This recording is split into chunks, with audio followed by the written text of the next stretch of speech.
In this video we're going to look at the footage that's filmed on your doorbell from the micro SD card. This alarm sounds once the doorbell is removed from the backplate. Remove the backplate, press the SD card and it will slide out. You can get a range of memory card sizes, 32 gig, 64 gig and so on.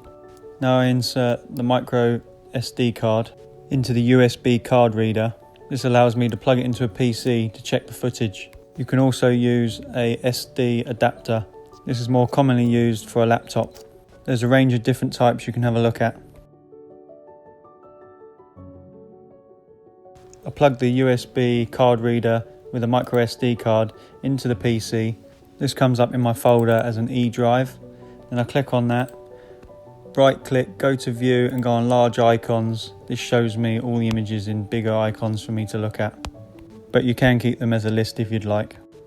Now I click on a few just to show you some of the footage captured from the doorbell, saved to the SD card. This is an easy way for you to scroll backwards and forwards, checking out your footage, pausing or zooming in where you need to.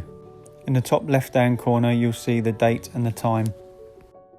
The doorbell starts recording when it detects movement. These are all the short little clips where the camera started filming when detected movement. This will be during the day and at night.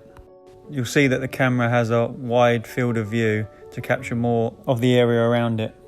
In the settings you can change the activity time from 15 seconds of filming, 30 seconds, 60 seconds or always.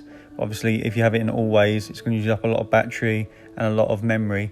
So you'll have it on roughly between 15 seconds to 30 seconds probably in most cases, which will then film for the 15 seconds or 30 seconds once the camera notices movement.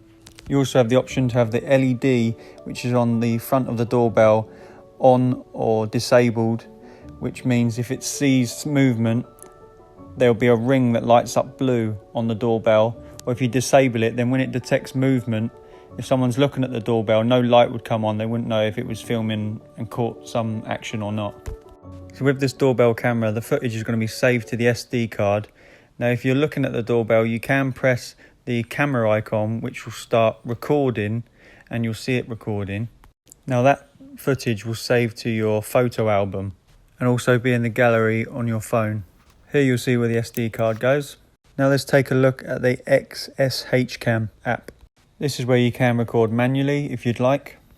This will save to the album section in the bottom left corner. Make sure to press the icon again to stop.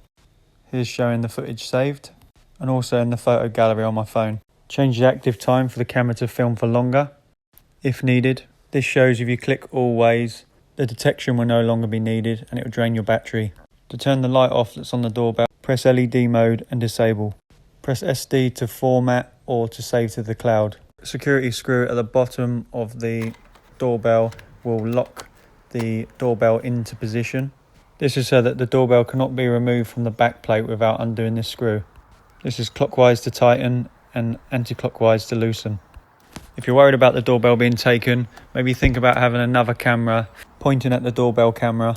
This could be a dummy camera or a real camera as a deterrent to stop the doorbell camera being taken. There's also cages available to protect your cameras and doorbell. Also CCTV signs and beware of dog signs are also deterrents that may be worth thinking about. Subscribe for more. Links and information in the description. Thanks for watching.